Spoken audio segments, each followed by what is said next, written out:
আমার আলোচনার বিষয় হলো মৃত ব্যক্তিদের হক জীবিত ব্যক্তিদের উপরে। বিভিন্ন হকের সম্পর্ক আছে, তবে আমি মধ্যে থেকে এই হকটা বেছে নিলাম। সম্মানিত হাজিরিন, হাদিস শরীফের মধ্যে আছে আল্লাহ নবীজি বলেন, একজন মানুষ যখন একেবারে মৃত শয্যায় শায়িত থাকেন, অন্তিম সময় চলে যখন, যেটা আমরা বলি গড়গড়া চলে, বলেন না এই কথা, যে একেবারে প্রাণ উষ্ণগত হয়ে গেছে, এখন বের হবে ভাব, ওই সময় ওই মানুষকে না জীবিত বলা যায় না মৃত বলা যায়, কেমন যেন মৃতর মতো।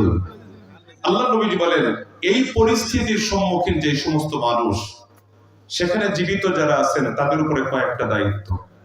এক নম্বরের দায়িত্ব নবীজি বলেন, লাকিনু মাউতাকুম লা ইলাহা ইল্লাল্লাহ।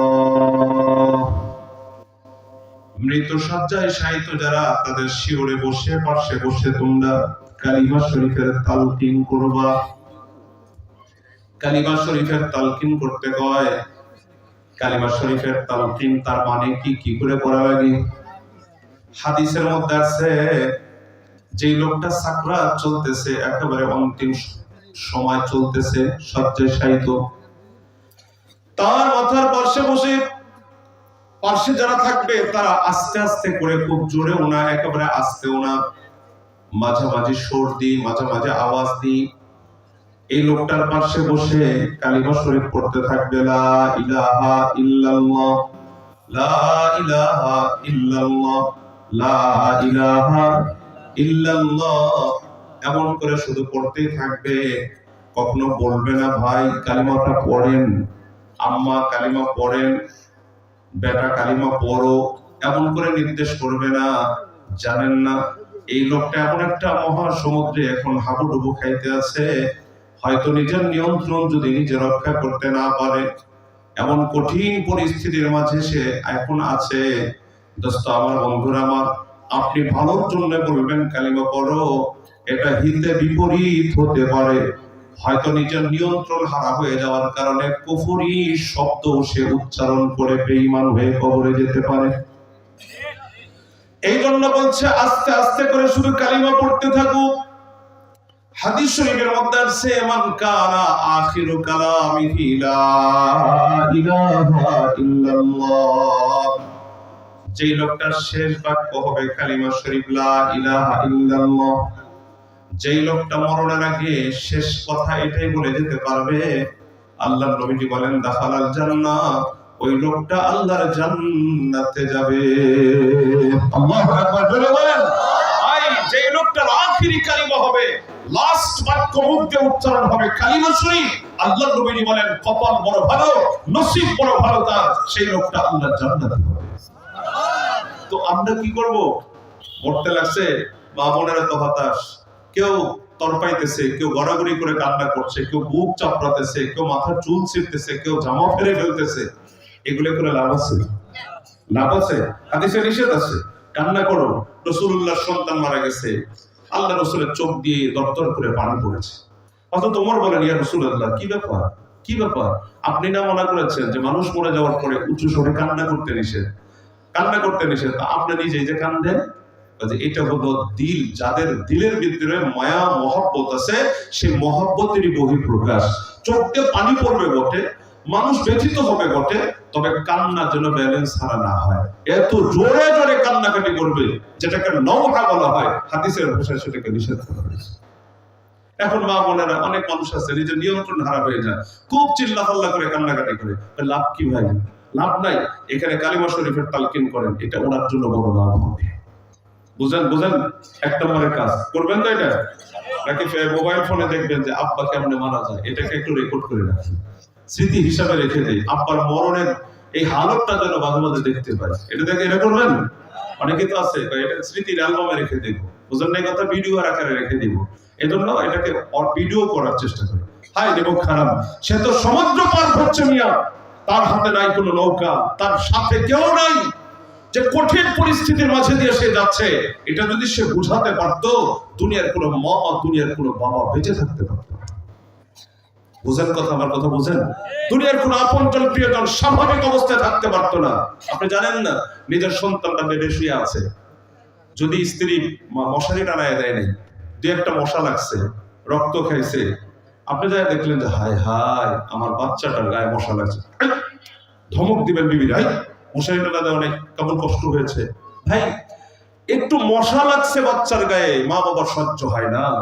যদি সন্তান মারা যাচ্ছে কি পরিমাণ কষ্ট হচ্ছে, এটা যদি দুনিয়ার আপনজন প্রিয়জনেরা বুঝতো, কেউ স্বাভাবিক অবস্থায় থাকতে পারতো না, তার মাথা সে পাগল হয়ে যেত, পাগল হয়ে যেত, একেবারে কুলাইতে পারতো না, এই ভর সহ্য করতে পারতো না, এই ওয়েট নেওয়ার মতো দুনিয়ার কোনো মানুষের শক্তি। জিনিসটা গোপন রাখা হয়েছে। মুসলমান বন্ধুগণ আমার, কবরস্থানের মাহফিল আছেন, দিলটা নরম করে দেন। মনে করেন যে লোকটা মারা গেছে তার উপর দিয়ে ফাড়া পার হয়ে গেছে, কথা বোঝেন না? যিনি মারা গেছেন সে এই সমুদ্র পার হয়ে গেছে, আমি আপনি এখনো মারা যাই নাই, এই সমুদ্র এখনো আমাকে আর আপনাকে পার হতে হবে। মনে রাখিয়েন, মুতু ক্বাবলা আন তামুতু, মরার আগে মরেন, মরার আগে মরণের মুরাকাবা করেন।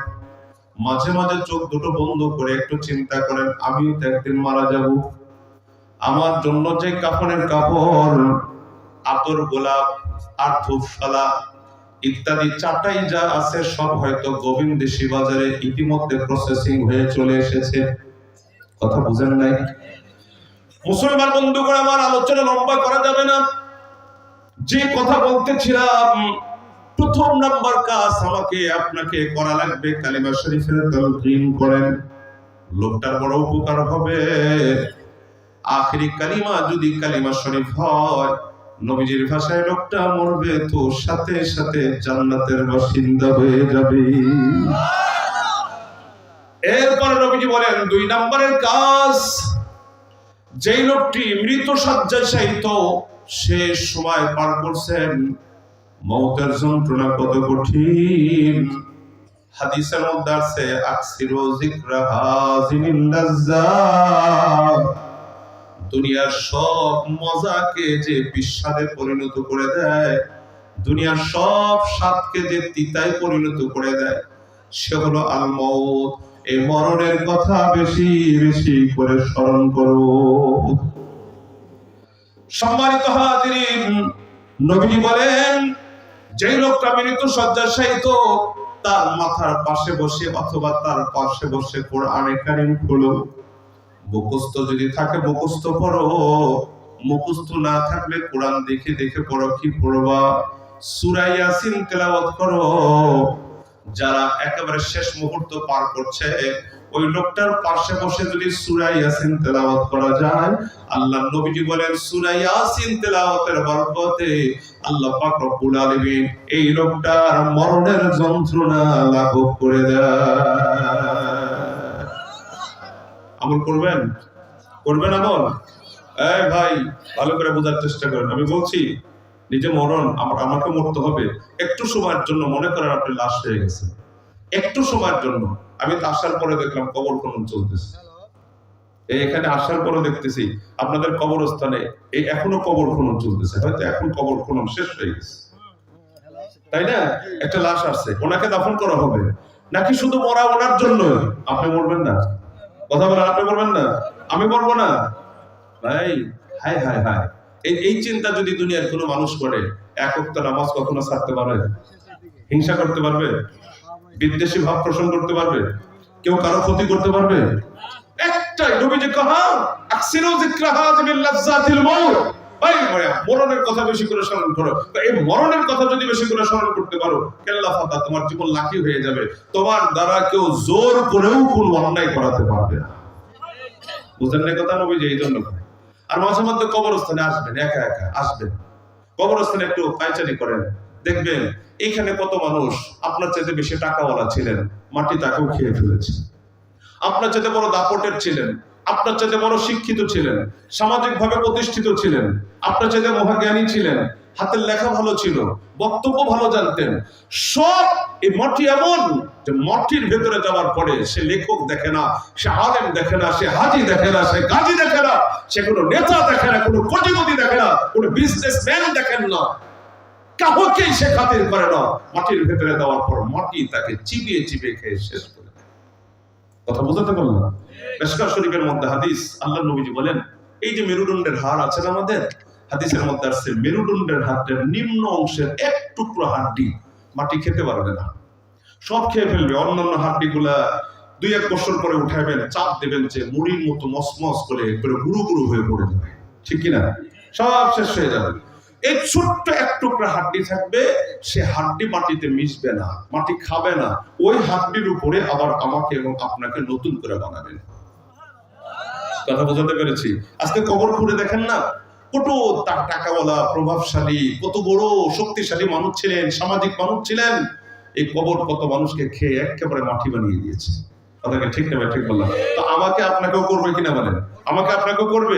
এই চিন্তাটা যদি মাথায় আছে, আমি কি বলবো, আমার একজন নানি ছিলেন, আমি নিজের হাতে কবরে মাটি দিয়েছি। অত্যন্ত বড় ভালো মানুষ ছিলেন উনি। মহিলাদেরকে সাবাহি বক্তব্যে লম্বা লম্বা কায়দা নিয়ে, আম্মা পড়া নিয়ে মেয়েরা পড়তে যেত, সে সময় উনি মেয়েদেরকে পড়াইতেন। এ লাগবে না বাবা, মেয়েদেরকে পড়াইতেন।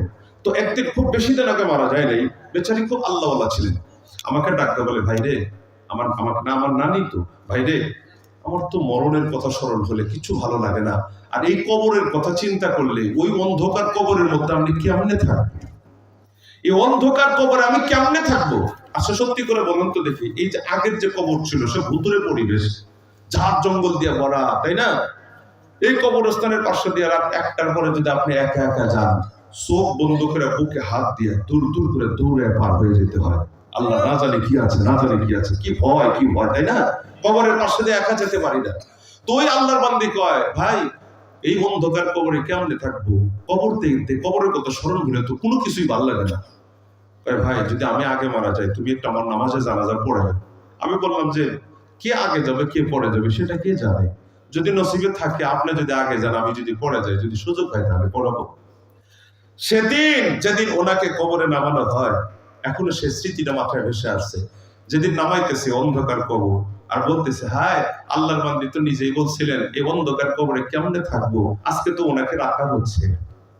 উনি কি বলতে পারতেছে আমারে একা রেখে যায় না? বলতে পারতেছে?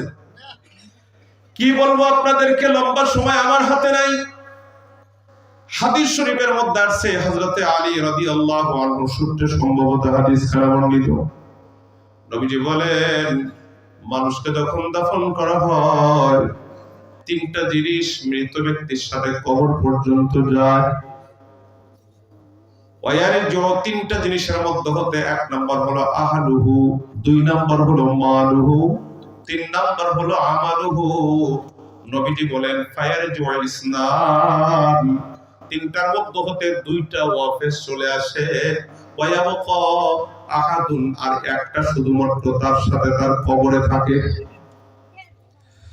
দোস্ত আমার, বন্ধুরা আমার, একটু পরে আসে আমি এই বিষয়ে কথা বলতে। কি বলতেছিলাম, যিনি মৃত শয্যায় শায়িত, ওই লোকটা শিওরের পাশে বসে পারলে একটু সূরা ইয়াসিন তেলাওয়াত করবেন, ওনার জন্য বড় লাভ হবে, মৌতের যন্ত্রণা লাঘব হবে। কথা কি বুঝাতে পারলাম আপনাদেরকে? এই আমলটা করার চেষ্টা করবেন। যদি নিজে তেলাওয়াত জানেন না, যারা তেলাওয়াত জানে তাদেরকে দরকার হয় ডাইকা নিয়ে আসবেন, বড় লাভ হবে ওনার। উনি বলতে পারবে না। আপনারা জানেন কিনা, খেয়াল করছেন কিনা জানি না, হাদিসের ভেতরে আছে, মানুষের যখন মরণের সময় কাছে এসে যায়, মানুষের পার দিক থেকে চিপে চিপে তারা আত্মা বের করা হয়। পার দিক থেকে চাপা শুরু করে, আত্মা দৌড়া দৌড়ি করে, বের হতে চায় না। পার দিক থেকে চেপে চেপে উপরের দিকে আনা হয়। পা ছেড়ে যখন উপরে চলে আসে, দোস্ত আমার, বন্ধুরা আমার, তখন পায়ের কোনো শক্তি থাকে না, পা বিকল হয়ে যায়, যাতে করে লোকটা দৌড়াতে না পারে, হাঁটতে না পারে, ভেগে যেতে না পারে। পার দিক থেকে মওতের আত্মা বের করা হয়। খেয়াল করছেন কিনা জানি না, কারো আত্মা হয়তো বা মুখ দিয়ে বের হয়ে যায়, কারো আত্মা চোখ দিয়ে বের হয়ে যায়। মরণের পরে দেখবেন কিছু মানুষের মুখ হা হয়ে থাকে, ফাঁকা থাকে, কিছু মানুষের চোখ ফাঁকা থাকে। ফিকহ কিতাবের মধ্যে লেখছে, যখন কোনো মানুষ মারা যায়, সময় দিও না, তার দুটো চোখ আস্তে করে আলতো করে বন্ধ করে দাও, মুখটা আস্তে করে সুন্দর করে বন্ধ করে দাও। হাত পা, সূরাতুল কিয়ামার মধ্যে আলোচনা, আল্লাহ পাক রব্বুল আলামিন বলেন আলতাফাতিস সাকু বিসাক। দেখছেন কি না জানি না, অবশ্যই দেখার কথা। মুরগি জবাই করার পরে যখন মুরগিটা জমিনে ছেড়ে দেয়, তখন দেখবেন গলা কাটা মুরগিটা জমিনের মধ্যে লাফাতে থাকে, তরপাতে থাকে। খেয়াল অবশ্যই করেছে, মুরগির পা একটা আরেকটার উপরে এমন করে দিয়ে টানতে থাকে, একটা আরেকটার উপরে দিয়ে ঘর্ষণ করতে থাকে, আর মুরগির পা গুলি টান টান হয়ে সোজা হয়ে যায়। কথাকে ঠিক না ঠিক বললাম? মুসলমান বন্ধু করে আবার মানুষের আত্মা যখন বের হয়ে শুরু করে, মানুষের পা গুলি টান টান সোজা হয়ে যায়। জানেন কি জানি না, হাদিসের ভাষায় হাদিস থেকে যা শুনি তাই পাই, আসলে যে ভোগ করছে সে বলে যেতে পারে না। আমার বন্ধুরা, আমার দুনিয়ার কোনো মানুষ মরণের যন্ত্রণা যদি চাক্ষুষ দেখতে পারতো, কখনো কোনোদিন এক লোকমা ভাত সে হজম করতে পারতো না। কথা বোঝাতে পারলাম কিনা বলেন? এই জন্যই তো নবীজি বলেন মান্মা ফাকাদ কামাত কিয়ামাহ, যে লোকটা মারা গেল ওই লোকটার উপরে ছোটখাটো একটা কিয়ামত ঘটে গেল। আল্লাহ হেফাজত করেন, আমিন বলেন। এটা হলো বদকারদের মৌতের হাল হবে। পক্ষান্তর ইমানদারের মৌত, আমলওয়ালার মৌত। এই যে বোতলের পানি আছে না, মুখাটা খুলে যদি উল্টা করে ধরা হয়, মুহূর্তের মধ্যে অনায়াসে বোতলের পানি পড়ে সাফ হয়ে যাবে। ইমানদারের মৌত, বোতলের মুখে খুললে পানি উল্টালে যেমন নাকি সাথে সাথে বোতলের পানি পড়ে শেষ হয়ে যায়, ব্যাখ্যাত হয় না। ইমানদারের মৌত এর চেয়ে বড় আসারের মৌত হয়ে গেছে। আল্লাহ কবুল করেন, আমিন বলেন। আল্লাহ যেন কবুল করেন। কি শুনবেন? কি দরকারটা কি? আয় ভাই, পড়তে তো একদিন হবেই। আহারে, নামাজ পড়ি না, রোজার বাস, রোজা রাখবে না। দেখবেন কত মানুষ রোজা রাখবে না। নবীজি কয় ওই পরিমাণ গুনাহ করো যেই পরিমাণ গুনাহের শাস্তি ভোগ করার সক্ষমতা তোমার আছে। বলেন, গুনাহের শাস্তি ভোগ করার সক্ষমতা আমার আপনার আছে? নাই। বোঝার চেষ্টা করেন, নাই নাই। দুনিয়ার মোমবাতির আগুনে 1 মিনিট হাত আঙ্গুল ঢুকে রাখতে পারবেন না। ও মারে বাবারে বলে তর্কতে থাকবেন। হায় হায় হায়, দুনিয়ার মোমবাতির আগুনের ভেতরে আঙ্গুল ঢুকাতে পারেন না, আমিও পারি না, আপনিও পারেন না, তো জাহান্নামের আগুন সইব কেমনে বলেন? এই জন্য নবীজি কয় ইয়া বাগিয়াল খাইরে আখবির, ও ভালো কাজ যারা করো মাত্রায় বাড়ায় দাও। অবয়া বাগিয়াল শাররি আকসির, খারাপ যারা করো পায়া ধরে বলি কমাও কমাও কমাও। নেশা করো, ছেড়ে দাও। জেনার অভ্যাস আছে, ছেড়ে দাও। চুরি করো, ছেড়ে দাও। মিথ্যা বলো, ছেড়ে দাও। আত্মসাৎ করো, ছেড়ে দাও। আপনজন প্রিয়জনদের হক নষ্ট করো, ছেড়ে দাও। আছে না কিছু মানুষ বোনদের হক নষ্ট করে, বাবার পরিত্যক্ত সব জমি জমা নিজেই ভোগ করে? আছে? কথা বলেন, আছে? আছে না?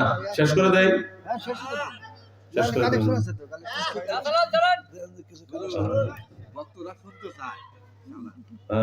হ্যাঁ, বহুত হয়েছে, শুনতে চাই। আমি তো জানি শুনতে চাবে, আমার জানা আছে শুনতে চাবে, কিন্তু কঠিন। আমরা তো বাঁচতে হবে। আর সর্বোপরি কথা বলা ব্যাপার না, সর্বোপরি হলো ফজরের নামাজ।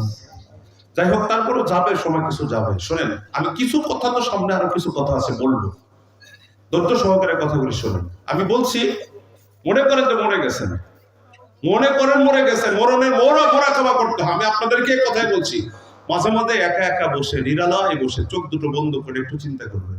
এই যে কবরস্থানের উন্নয়ন, আমি চাইছিলাম পেট ভরে কথা বলবো আপনাদেরকে, পেট ভরে কথা শোনাবো, ঘন্টা 2 ঘন্টা কথা শোনাবো, এটা আমার এলাকা ছিল। এই যে কবরস্থানের উন্নয়ন, কবরস্থানের উন্নয়ন হলো 2 ধরনের উন্নয়ন। একটা হলো কবরস্থানের বাহ্যিক উন্নয়ন, আর একটা হলো কবরের ভেতরগত উন্নয়ন। কবরস্থানের বাহ্যিক উন্নয়ন, বাউন্ডারি করবেন। কবরস্থানের বাহ্যিক উন্নয়ন, ভেতরে রাস্তা করবেন। কবরস্থানের বাহ্যিক উন্নয়ন, লাইট লাগাবেন। কবরস্থানের বাহ্যিক উন্নয়ন, সুন্দর সুন্দর করে ফুলের গাছ লাগাবেন। কবরস্থানের বাহ্যিক উন্নয়ন, রাস্তার পাশে স্থাপিত চেয়ার, সিমেন্ট দিয়ে বানানো চেয়ার স্থাপন করবেন। হবে কি লাভ? আপনার আম্মার কবরের পাশে ফুল গাছ, ফুল ফুটছে, মৃদু বায়ু প্রবাহিত হচ্ছে, মিষ্টি মিষ্টি ফুলের বাসনা আপনার নাকে ঢুকবে। মার কবরের পাশে চেয়ারে বসে কুল আল্লাহ সূরা করে মার কবরে ইসালে সওয়াব করতে আপনার বড় ভালো লাগবে। ঠিক তো? ভালো লাগবে না? আচ্ছা বলুন তো দেখি, এই ভালো লাগা, ফুলের বাসনা নাকে আসতেছে, বাতাস গায়ে লাগতেছে, সুন্দর করে বসতে পারতেছে, কবরস্থান পরিপাটি সুন্দর লাইটিং করা হয়েছে। এই যে কবরস্থানের বাহ্যিক উন্নয়ন, এই বাহ্যিক উন্নয়নের দ্বারা উপকৃত কারা হয়? যারা মারা গেছেন কবরের ভিতরে আছেন ওনারা ভাই? কবরের উপরে লাইট জ্বললে ভিতরে কি আলো জ্বলে? কবরের উপরে ফুল গাছ লাগালে ভিতরে কি বাসনা যায়? কবরের উপরে চেয়ার পাতলেন, এর দ্বারা কি ওনারা বসতে পারেন? তাহলে বাহ্যিক উন্নয়নের দ্বারা উপকৃত হই আমরা জীবিত যারা তারা। আর এটা হলো কবরস্থানের বাহ্যিক উন্নয়ন। আর কবরস্থানের ভেতরগত উন্নয়ন যেটা, ভেতরগত উন্নয়ন হলো দুনিয়ার জীবনে যদি আমল করে গেছে তাহলে কবরের ভেতরটা একা একা অটোমেটিকলি উন্নয়নের একেবারে সর্বোচ্চ পর্যায়ে পৌঁছে যাবে। মানুষের কবর কত বিস্তৃত হবে, হাদিসের মধ্যে আসে চোখের পলক যত দূর পর্যন্ত যায় এক একজন ইমানদারের কবরকে এত বিস্তৃত করে দেওয়া হবে। আরো কত কথা যে আছে হাদিসের ভিতরে। সম্মানিত হাজিরিন, আমি বলছিলাম মৃত ব্যক্তিদের হক জীবিত ব্যক্তিদের উপরে। কোন মানুষ যখন মারা যায় তাড়াতাড়ি করা, দেরি না করা, তাড়াতাড়ি করে মৃত ব্যক্তিদেরকে দাফন এবং কাফন দাফনের ব্যবস্থা করা। আমাদের সমাজে এই একটা প্রবণতা আছে, মানুষ মারা যায় একদিন, 2 দিন, 3 দিন, 1 মাস, 2 মাস পর্যন্ত আমরা লাশ রেখে দেই। নবীজি বলছেন না না, তাড়াতাড়ি করে দাফনের ব্যবস্থা করবা, দেরি করবা না। কাফন দাফন তাড়াতাড়ি করে ফেলো, জানাজা নামাজে তোমরা অংশ নিবা, দাফন কার্যে অংশ নিবা। জানাজায় অংশ নিলে আল্লাহ নবীজি বললেন তার আমলনামায় 1 কিরাত সওয়াব লেখা হয়। সুবহানাল্লাহ জোরে পড়েন। আর ওই ব্যক্তি যদি দাফন কার্যে অংশ নেয় আরো 1 কিরাত সওয়াব তার আমলনামায় লেখা হবে। সাহাবায়ে কেরামরা বললেন ওগো নবীজি মাল কিরাত, কিরাত কি জিনিস? জানাজায় অংশ নিলে 1 কিরাত, এরপরে দাফন কার্যে অংশ নিলে আর 1 কিরাত। কিরাত কি জিনিস? কিরাত তো বুঝলাম না। আল্লাহ নবীজি বলেন আল কিরাতাইন আল জাবালাইনি আল আযীমাইন, 2টা বড় বড় পাহাড় সমপরিমাণ। আর এক হাদিসের মধ্যে আছে 1 কিরাত সমপরিমাণ হবে হলো উহুদ পাহাড় সমপরিমাণ। হজে যারা গেছেন তারা দেখছেন উহুদ পাহাড়, কিন্তু বিশাল লম্বা চওড়া পাহাড়, বিশাল পাহাড়। এক একজন মুসলমানের জানাজায় একটা অংশ নিবেন, এক একটা উহুদ পাহাড় সমপরিমাণ সওয়াব আপনার আমলনামায় লেখা হবে। এই ভাই, সেই লোকটা ইমানদার মুসলমান, মুসলমান হলেই হলো। গুনাহগার কি? কোন প্রকারের, কোন কিসমের লোক এটা তো বলেন নাই। মুমিন মুসলমানের জানাজায় অংশ নাও, সাথে সাথে 1 কিরাতের সওয়াব তোমার আমলনামায় দেওয়া হবে। পাশাপাশি তুমি যদি দাফন কার্যে অংশ নাও আরো 1 কিরাত। হযরত আব্দুল্লাহ ইবনে ওমর রাদিয়াল্লাহু আনহু কান্না শুরু করছে, হায় আল্লাহ, আমার জীবনে কত কিরাত সওয়াব নষ্ট করছি, কত কিরাত সওয়াব নষ্ট করছি। আমার সামনে কত জানাজা হয়েছে আমি গুরুত্ব দেই নাই, এই হাদিসটা আমার কাছে আসছিল না। আমার সামনে কত মানুষকে দাফন করা হয়েছে, আমি গাফলতি করে দাফনে অংশ নেই নাই। যখন এই হাদিসটা শুনছে এরপর থেকে আর কখনো, যদি সময় পাইছেন, আর কখনো কোনোদিন দাফন কার্য এবং জানাজাতে অংশ নেয় নাই, এমনটা হয় নাই। কথা কি বুঝাতে পেরেছি আপনাদেরকে? এটা একজন মৃত ব্যক্তিরা জীবিত ব্যক্তিদের কাছ থেকে হক পেয়ে থাকে। এজন্য যেখানেই দেখবেন সুযোগ যদি থাকে জানাজা হচ্ছে, দাঁড়িয়ে যান, দাফন কার্যে 2-3 মুঠ মাটি দিতে পারবেন, দেন, বড় লাভ হবে। সম্মানিত হাজিরিন, তাড়াহুড়া করা, দেরি না করা। জানাজা নামাজ শেষ করার পরে কবরস্থ ব্যক্তিকে যখন দাফন করা হয়, জানাজা নামাজ শেষ করার পরে দাফন করা হয়, আল্লাহ নবীজি বলেন ইস্তাগফিরু লিআখিকুম, তোমরা তোমাদের ভাই যারা দাফন করলা তার জন্য একটু আল্লাহর কাছে ইস্তেগফার করো, দোয়া করো, তার জীবনের গুনাহ মাফ চাও। জানো না, একজন মানুষকে যখন কবরস্থ করা হয় একেবারে শুধু তারে একা রাখা হয়, বাঁশের ছাউনি দেয়া ঘরের ভিতরে একবারে একা নির্জনে অন্ধকারের মধ্যে রেখে আসতেছে।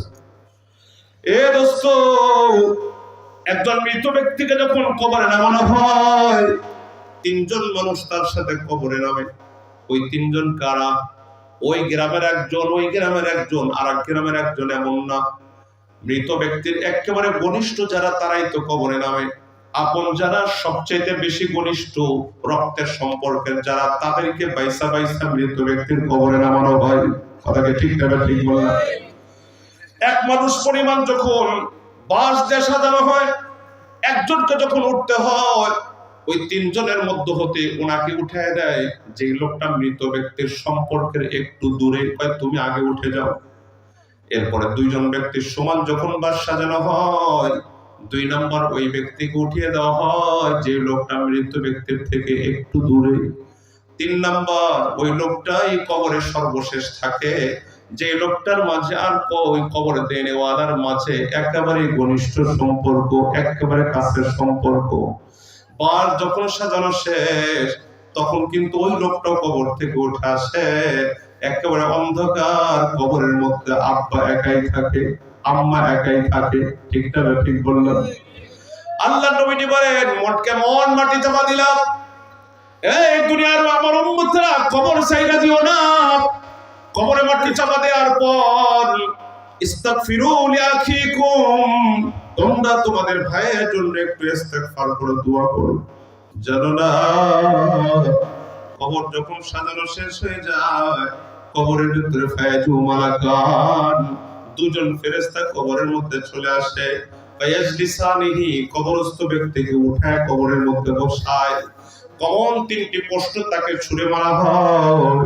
এক নম্বরের প্রশ্ন আপনারা সবাই জানেন, মান রব্বুকা, তোমার রব কে। দুই নম্বরের প্রশ্ন, মা দীনুকা, তোমার দিন কি। তিন নম্বরের প্রশ্ন, ওমান হাযার রাজুল আল্লাযী বুইসা ফীকুম, এই লোকটাকে, যে লোকটাকে তোমাদের মাঝে পাঠানো হয়েছিল। এই তিনটা প্রশ্ন ভালো করে বোঝার চেষ্টা করেন দোস্ত আমার, বন্ধুরা আমার। কবরস্থ ব্যক্তি হিমশিম খেতে থাকবে, আমল যদি তার সংগ্রহে নাই, লোকটা বড় কঠিন অবস্থার সম্মুখীন হবে। আল্লাহ রাসূল বলেন, কবর ছাইড়া দিও না, উপর থেকে একটু দোয়া করো, ইস্তেগফার করো, যাতে করে দুয়ার বরকতে তোমার আপনজন প্রিয়জন লোকটা কবরের ভিতরে আছে, এই জন্য টালমাটাল না হয়ে যায়। উপর থেকে একটু দোয়া করো, জানো মান রব্বুকা, তোমার রব কে। ভাই ওখানে আরবিতে উত্তর হবে, আরবিতে প্রশ্ন হবে। হুজুর আরবি বুঝি না, বা বোঝা লাগবো না। দুনিয়াতে যদি রব শাহী জিন্দেগি যাপন করছে, কবরে যাওয়ার পরে প্রশ্ন করার সাথে সাথে বলবে রব্বি আল্লাহ, চট করে বলবে রব্বি আল্লাহ। আরে ভাই আমিন বলেন, আল্লাহ যেন আমাদেরকে তৌফিক দান করেন। রব্বি আল্লাহ, রব্বি আল্লাহ। এসএসসি পাস করছি বড় খুশি, এইচএসসি পাস করছি বড় খুশি, গরু জবাই করে আপ্যায়ন করছে, মিষ্টির দোকান ফাঁকা। ও ভাই, এটা চরম সফলতা না? আমি বড় বিজনেসম্যান হতে পেরেছি, কোটি টাকার আমার দান মারছি, আমি এটা বড় কিছু না। এই আমি জীবনে বহু কয়েকবার মন্ত্রিত্ব করেছি, এটা আমি সফলতার কারণ মনে করলাম না, না, না, না। ওই লোকটাই বড় সফল, যে লোকটা 5 ওয়াক্ত নামাজ ঠিক মতো আদায় করেছে। ওই লোকটাই বড় সফল, যে লোকটা নিয়মিত তেলাওয়াতে কোরআন করেছে।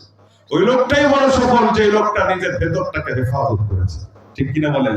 ওই লোকটাই বড় সফল।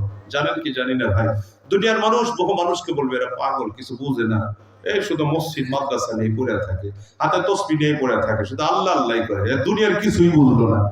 আল্লাহ কয় এরা বুঝলো না, না তুমি নিজেই বুঝো না, আসলে ও ঠিকই বুঝছে। ও দুনিয়া বুঝছে কেন?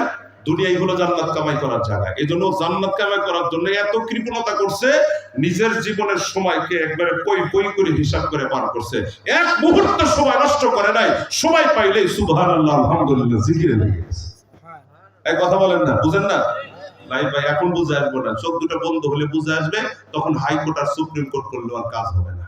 সত্যি কথা, আমার কথা বিশ্বাস যদি না হয়, স্মরণের কালিদের রেখে রাখেন, আমিও তো মরবো, আপনারাও মরবেন, ওদিন কথা হবে ইনশাআল্লাহ। রমজান মাস আসতেছে না, এমন বহু মুসলমান আছে, আরে দুঃখ লাগে, আফসোস, সারা জীবনে এক খতম কোরআন শরীফের আমল জড়ো হয়নি, আমল নয় আছে।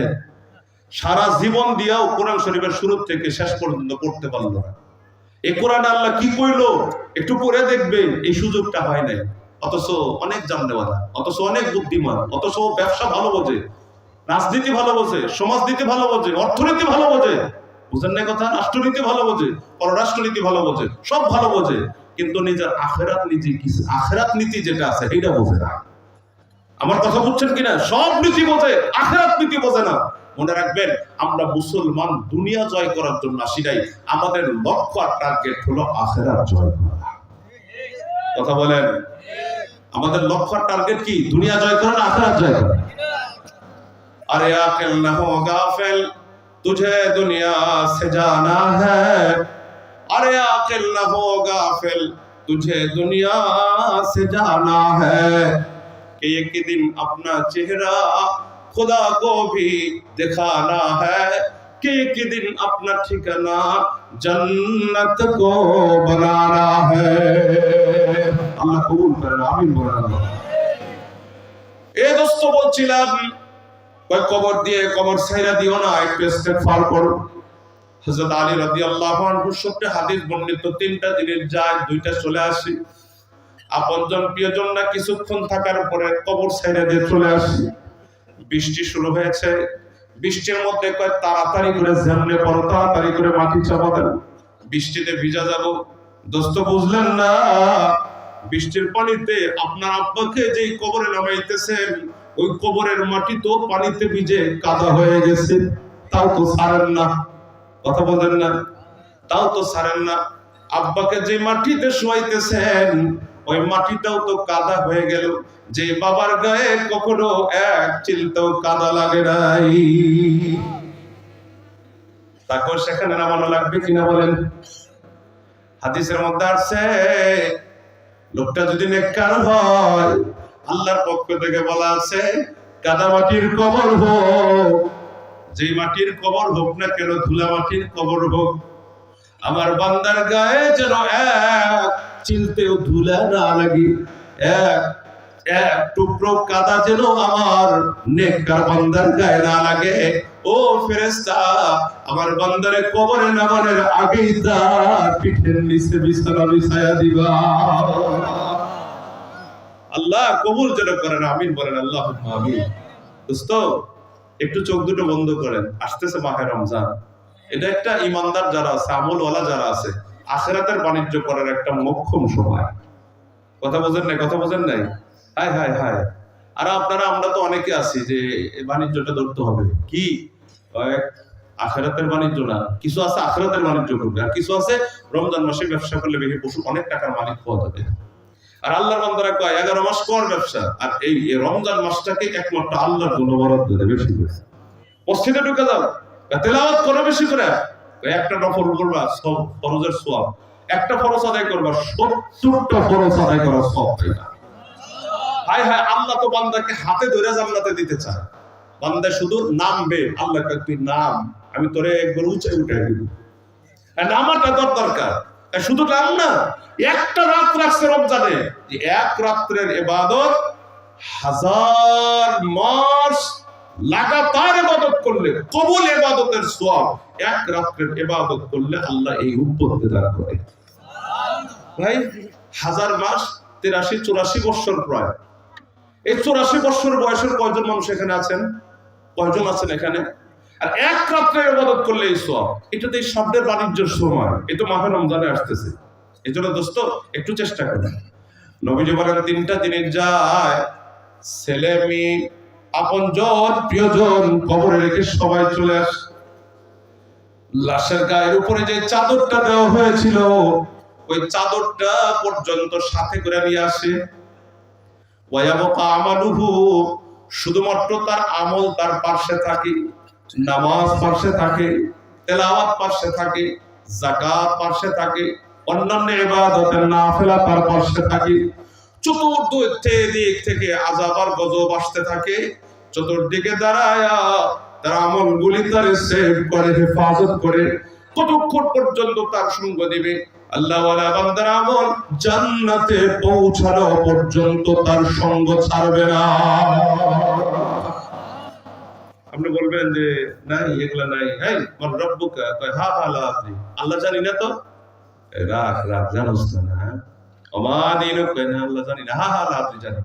আর যারা জানে রব্বি আল্লাহ দীনি আল ইসলাম ওমান হাদার রাজুল আল্লাযী বুইসা ফীকুম ওয়া হুয়া নাবিয়ুনা মুহাম্মাদুর রাসূলুল্লাহ। আল্লাহ কা বড় খুশির জবাব কারা দিতে পারবে? যারা রব চাহি জিন্দেগি যাপন করে। রব চাহি জিন্দেগি কোন জিন্দেগি? রব চাহি জিন্দেগি সুদি জিন্দেগি না, রব চাহি জিন্দেগি জিনার জিন্দেগি না, রব চাহি জিন্দেগি মদ খোরার নেশাখোরি জিন্দেগি নয়, রব চাহি জিন্দেগি আত্মসাতের জিন্দেগি নয়, রব চাহি জিন্দেগি অসতর জিন্দেগি না, মিথ্যার জিন্দেগি না। ঠিকটা বা ঠিক বললাম?